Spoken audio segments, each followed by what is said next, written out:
सीधा सादा आदमी था जिसकी जिंदगी सुबह दुकान खोलने और रात को बंद करने के बीच सिमटी हुई थी। उसके पास एक चीज थी जो उसके जीवन को खास बनाती थी, एक गली का कुत्ता। यह कुत्ता, जिसे शंकर ने प्यार से भोला नाम दिया था, रोज सुबह शंकर की दुकान खुलने का इंतजार करता। जैसे ही शंकर शटर ऊपर उठाते, भोला अपनी पूंछ हिलाता हुआ उनके पास आ जाता। शंकर उसे अपने हाथ से बची हुई रोटी या बिस्कुट देते और भोला बड़े चाव से खाता। यह उनका रोज का नियम था।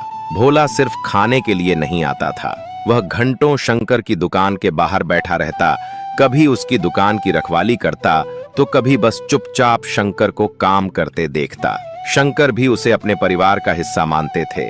जब भी कोई ग्राहक भोला को भगाने की कोशिश करता, शंकर तुरंत कहता, अरे नहीं भाई, ये अपना भोला है, किसी को परेशान नहीं करता। एक दिन शंकर बहुत बीमार पड़ गए। उन्हें अस्पताल में भर्ती कराना पड़ा और उनकी दुकान कई दिनों तक बंद रही। भोला रोज सुबह दुकान के बाहर आता, इंतजार करता, लेकिन शटर बंद पाता। वह उदास होकर वहीं बैठ जाता और शाम तक इंतजार करता रहता। लोगों ने उसे खाना देने की कोशिश की, लेकिन भोला कुछ नहीं खाता था।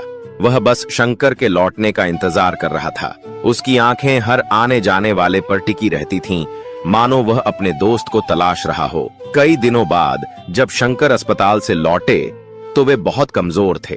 जैसे ही उन्होंने अपनी दुकान की ओर कदम बढ़ाए, उन्होंने देखा कि भोला दुकान के दरवाजे पर लेटा हुआ था। भोला ने जैसे ही शंकर को देखा, वह खुशी से उछल पड़ा। वह जोर जोर से अपनी पूंछ हिलाने लगा, शंकर के पैरों को चाटने लगा और उनके इर्द गिर्द घूमने लगा। शंकर की आंखों में आंसू आ गए। उन्होंने भोला को गले से लगा लिया। वह समझ गए थे कि भोला ने इतने दिनों तक उनका कितनी बेसब्री से इंतजार किया था। उस दिन से शंकर ने महसूस किया कि उनके पास एक ऐसा दोस्त है जो शायद इंसानों से भी ज्यादा वफादार और सच्चा है। भोला कभी भी शंकर का साथ नहीं छोड़ता था। वह उनकी दुकान का एक अभिन्न हिस्सा बन गया था।